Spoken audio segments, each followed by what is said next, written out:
Hello pilots and welcome back to another episode of Flight Academy brought to you by Out of Arc Gaming. As always, my name is Phil. Full format rules and lists are in the description below, and you can see all the lists in the video linked in the top right hand corner of the screen now. But joining me once again we have... Hello guys, it's Ben. Thanks for having us on, Phil.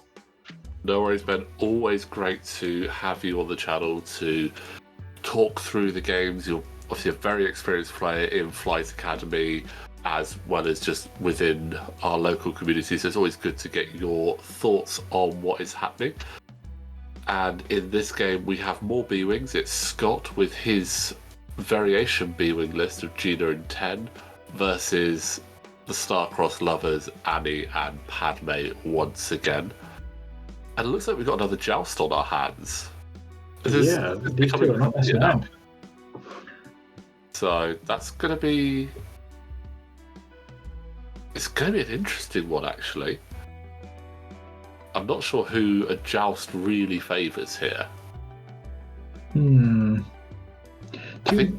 quite different play styles, I think. The B-Wings kind of just want to stick around in a dogfight. And I kind of feel like the M1s want to, dive in, fire a Proton Torpedo, dive off, come around, do it again. Very slash and burn is what M1s want to do. And I think road is going to be important. Oh, actually, road has worked out quite nicely there, I think. Be careful of the bombs. Yeah, trajectory simulator with the ion bombs there. So that is a very sneaky move.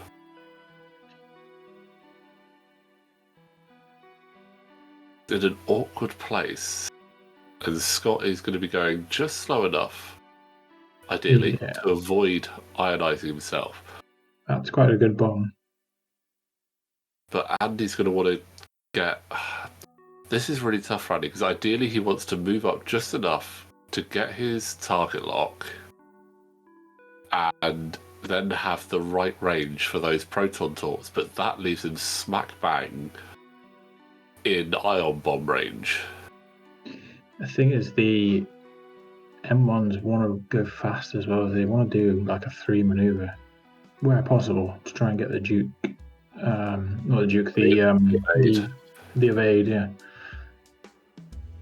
it's a little bit of a trap. It's a trap with N1s though sometimes, and any ship that has that sort of ability, so your M1s, your defenders, must do a 3-speed or more maneuver to get that. Ooh, so wow. you kind of fall into that, but going really fast there. This could be good for Andy if he can boost. Yeah. This is probably... Gets his evade, boosts in, he should Can he avoid... boost right and get a shot on? Let's go for it. No, it's going to be out. It gets route just a bit too far. My only concern now is, will he have left, if Anakin is doing a similar move, will he have left enough room for Anakin to be able to actually do that? I don't think Anakin's going to get out of this bomb. It's a tricky one. Also, the line of where 10 num is, I don't know if they actually... Oh, here we go though. So, he's trying spinning. See if that works. Oh, He can have enough room to... Could he boost forwards? Well, that is... He's still in range of that bomb. He is still in range, but I'm looking at it. I always wish we had a completely top-down view of it now to see how the right of Anakin's base lines up with that corner. I don't think it'll fit. I mean, it's worth a try just in case. Oh, he's going for the locks instead. Okay, yeah, that's probably a good shout. Try and get the locks. Yeah, or is he? I think I'd go with going for the locks. I think that B-Wing's going to end up bumping you anyway. Yeah, there is that. It's a good chance to get your locks out. I don't think a booster fit there? Such an awkward spot. It's difficult to see from this angle. Yeah, it really is difficult to see from this angle. If Padmé had... I think if Padmé had boosted straight forward, definitely would not be able to fit. But that bank boost, he's going for it. Right, there we go. Scott has pinned down. You know what? That might fit. No. Wow. Okay. Completely miles away from Padmé there. Almost clipping Gina, but that fit. That is brilliant. And it's going to put Gina in an awkward position. She's might not actually be able to clear. No, Gina actually bumps there because it looked like she was just millimeters away from Anakin. And when you put that one speed down, which is the same length as a base, there wasn't enough room for Gina to clear. So we'll get shots in. Nothing there for Gina. Alright, the 10 numbers is a good place to drop an ion bomb next turn to try and catch Anakin. Yeah. Oh, and gets a shield off. Gina.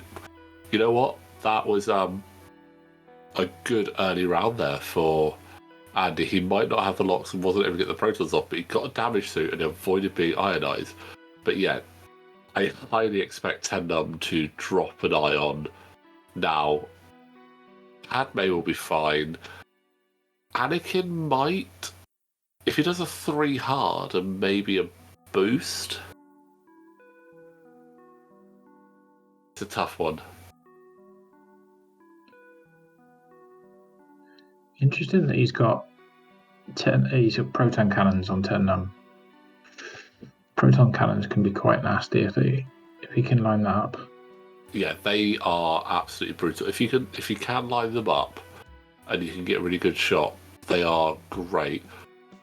I almost wish he had marksmanship on there as well, because marksmanship with proton cannons is just a fantastic combination. But it's a tricky one. You've got your stabilized S4s so that you can do that double tap. Okay, just moving straight forward.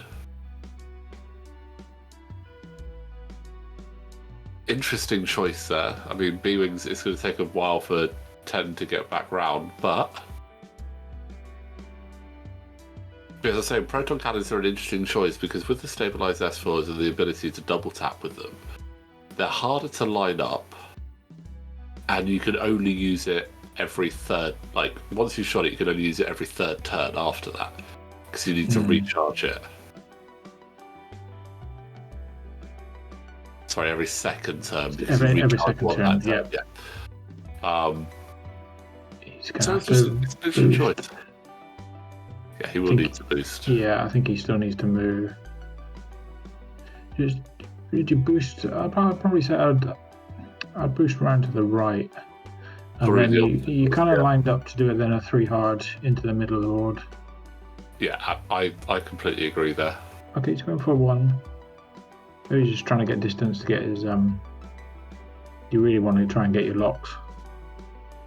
Yeah. I mean, he would have had more distance doing that 3 bank, and then he would have had a nice ability to swing back round. Ooh, don't know if Anakin can get out of this. No, I don't think so.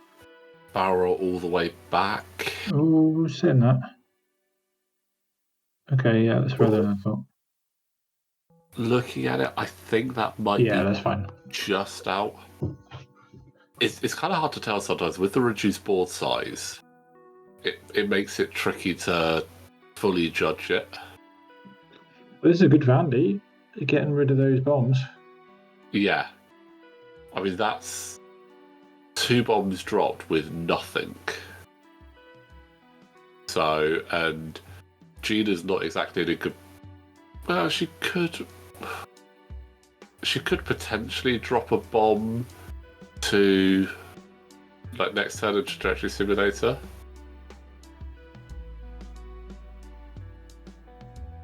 Is she now going to barrel roll, or is she just going to accept that she's getting ionized? To be honest, I'd probably stay there. I mean, I don't think an ion is really that bad. There's no damage. I don't think an ion's really that bad for a B-wing. Probably wants to go slow next turn anyway.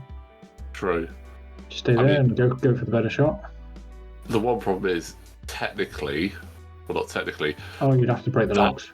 That lock should be coming on. And I know this was brought up in one of the earlier games, and again we mentioned it last week, that all of these games have been recorded prior to us actually doing the commentary. Like, everything is recorded. We're now working our way through the commentary. So anything that's picked up from a previous game that you let us know about, thank you so much for letting us know. It's great to have that information. It won't affect anything that happens in Flight Academy, but going forward, we will then know it. So in the future, we'll know that ions break locks. Because I actually missed that in the rulebook. Yeah, it's quite an easy rule to miss. Yeah. Quite easy thing to forget. Good evasion from Padmé there, using the evade token as well. Both these B-Wings are unstressed. Obviously, Gina's got to do the ion move, which I could imagine would be a one bank to the left, I think would be the best one to see if he can keep on top of Anakin.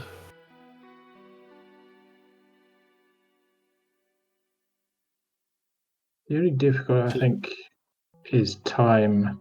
It's quite difficult for these M1s to keep guns on target. Yeah. And especially with the amount of health that B-Wings have got, it's going to be quite difficult to try and focus fire on one.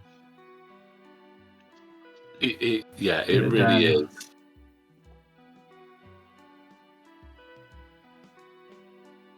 It's got his locks.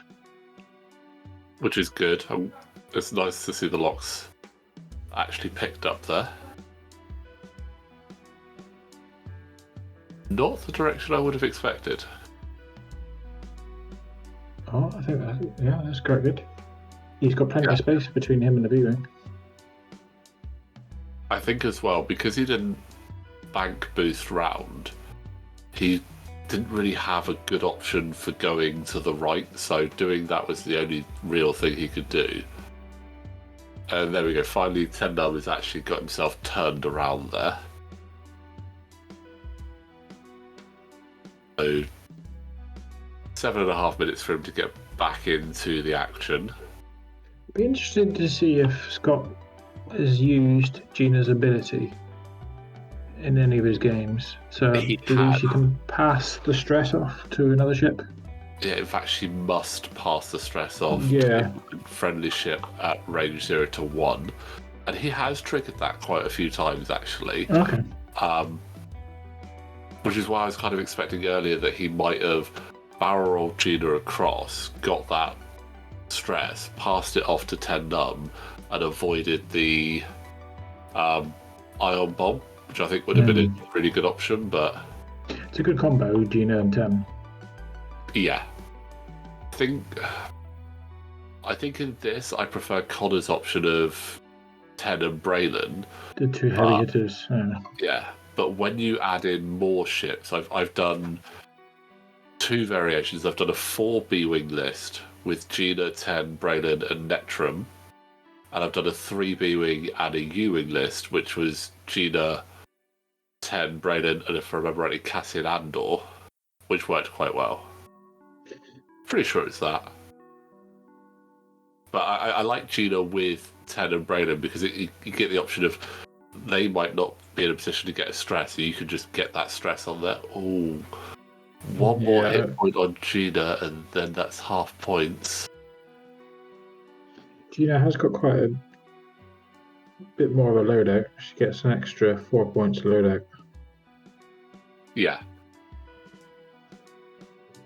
And that can actually be quite important, actually.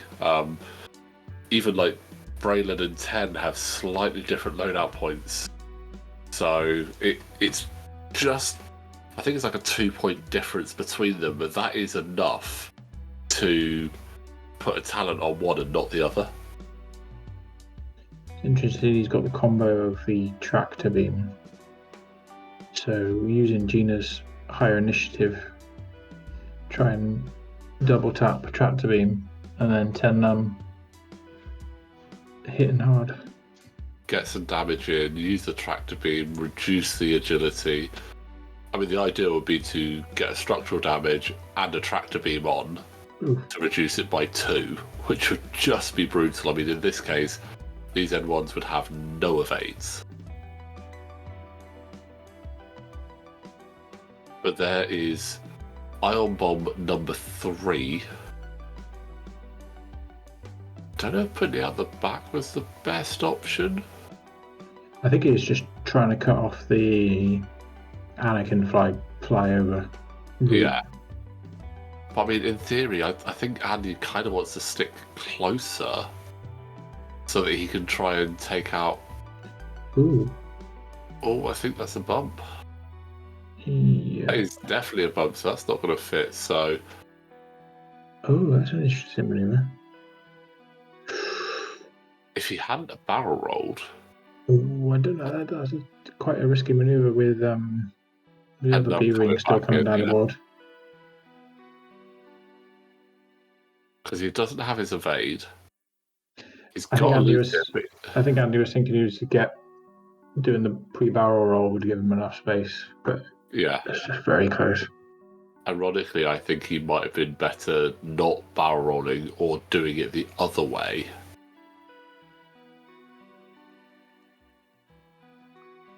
But then he'd have to hope that Gina was going to be in a good position. It's almost frustrating locking Gina because Gina's so close already that she's going to move close enough to avoid those proton torps. Oh, Anakin's going to be very scared of this shot. Yeah. Not having his free evade.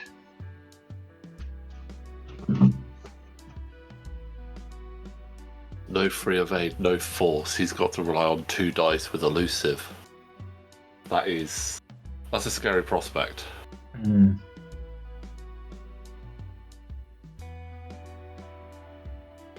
Without all their tokens, these N1s can go down quite quick. Yeah.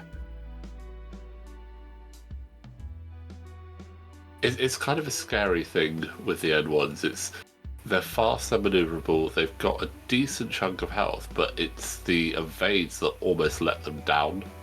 Because only having 2 evades is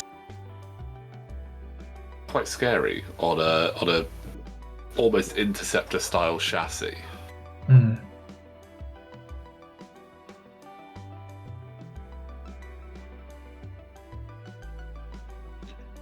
So you're gonna squeeze a barrel roll to the right end there.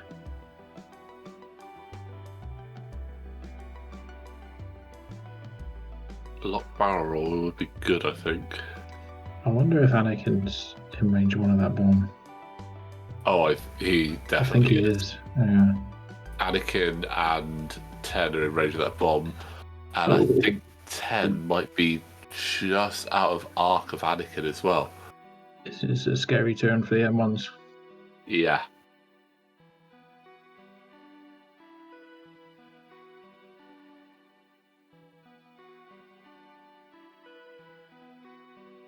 Can't pass that stress off too... Or is it range 0 to... Oh, it might be range 0 to 2, actually. 0 to 2. Just out, so can't pass it across. But ionizing both ships there, but won't make any difference because the time is up. So this is going to be the final round of shooting for this game.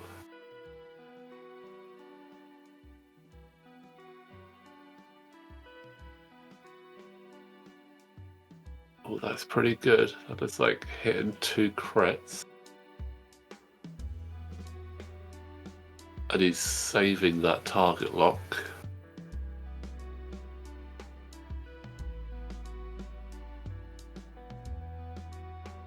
Or not, he...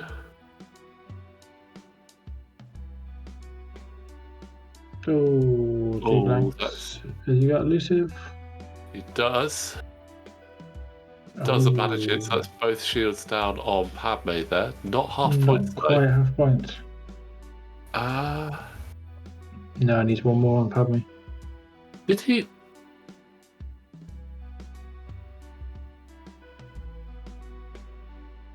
I'm just curious, did he spend the target lock to re-roll one of those?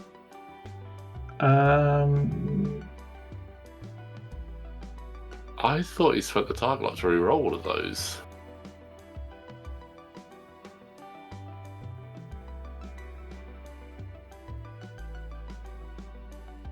Interesting. I'll have to go back and look at that at some point. But tractor beaming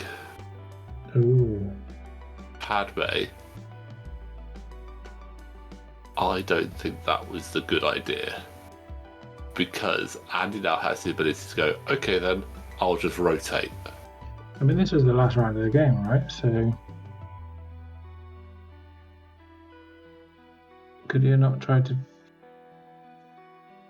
tractor beam? I think a jamming beam would have been better because he could have broken the lock. I think a tractor beam would have been good if he had pushed Padmé in range of the other B-wing. I don't think the other B-wing could have half pointed him. I don't think he could have though. That's the problem. But I think a jamming beam would have probably been better to remove the lock. Still range 1, so no Proton Torp. Fire control that one, so... just straight up target lock actually, you didn't need to worry about fire control, so 2 damage. Both going through. So not quite enough to take Gina out, which is a shame. So it's just down to this shot now. It is. It's down to can 10 numb. 2 damage. Take 2 damage, which should be possible. Range 2, sorry, with a focus and a target lock, which I'll note he shouldn't have. Oh. 3. Well, one of those is going through. Yeah, he needs both of these. No, I think that's an eyeball. Yeah. That's half points. That's actually a draw. Wow. That is a very tough draw there. So, yeah, Andy just looking at it, if he'd have managed that loop, the talent roll there, it would have been a completely different story. Yeah. He would have been able to take Gina out. That would have been 5 points. That would have scored him the win. But unfortunately, that is our first draw of Season 4. Tough game for both pilots. Really trying for it, but they just couldn't quite get the guns on target long enough, unfortunately. So, but well played by both players. And Ben, thank you very much for joining us for that one. No worries.